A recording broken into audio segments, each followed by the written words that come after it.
When we last left our intrepid adventurers, the party follows Scala out into the busy street, but she's lost sight of Tanda Avan. In frustration, Scala yells several obscenities and then continues down the street, followed by the other characters. They don't get far when they encounter Hidge and Tra, Seraph's Sadikadishian girlfriends, on their way back from shopping. Scala asks them if either of them have seen a white woman running down the street. The girls point to a road heading east. Scala begins to head that direction. They head down the road. There's a wagon blocking the path. It's unloading merchandise.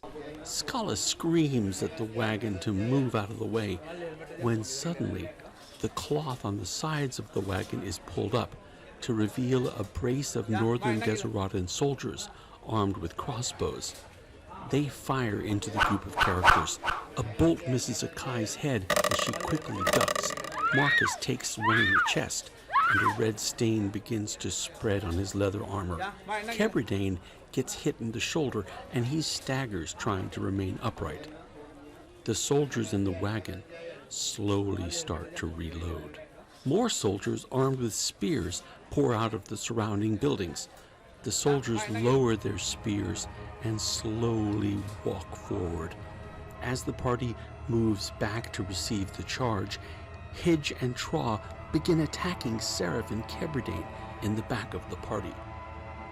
Marcus bellows and uses his sword to cut the tips off several of the attackers' spears. Ulysses and Akai slide under the spears and into the lines of the troops. They each come up amongst the soldiers, wielding their long knives, one in each hand. A horn blasts, and Tanda Avan herself steps into the square. A blue-robed priest follows behind her. Scala ignores the reloading soldiers behind her and lobs a spell at Tanda. The blue-robed priest makes motions with his hands, and the spell is absorbed into midair. Morgan steps beside Scala and vents the lady's wrath on the soldiers in the wagon. Most of them drop their weapons and begin cowering in place.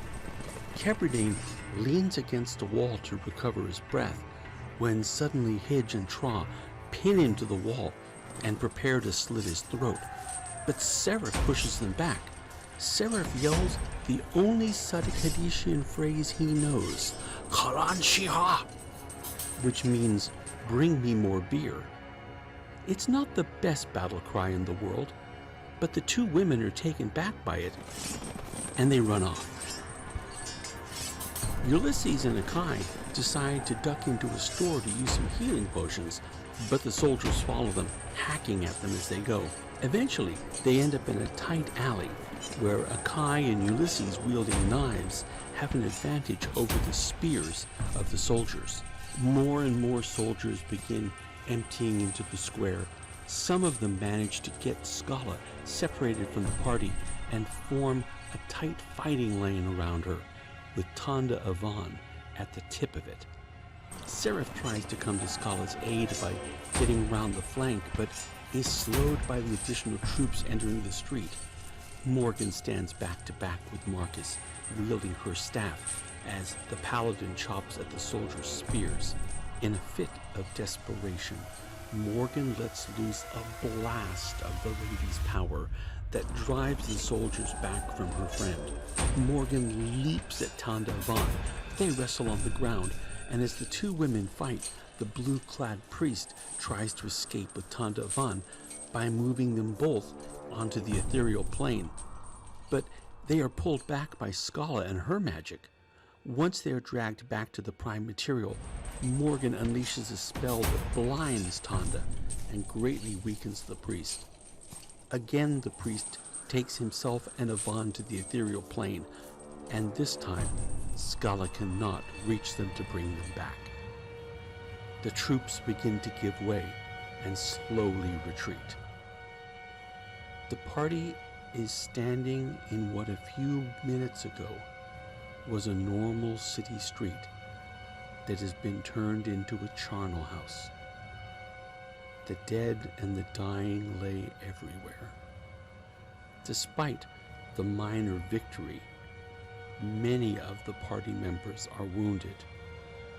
They understand that they need to move as soon as possible because reinforcements are most likely on their way. The party flees.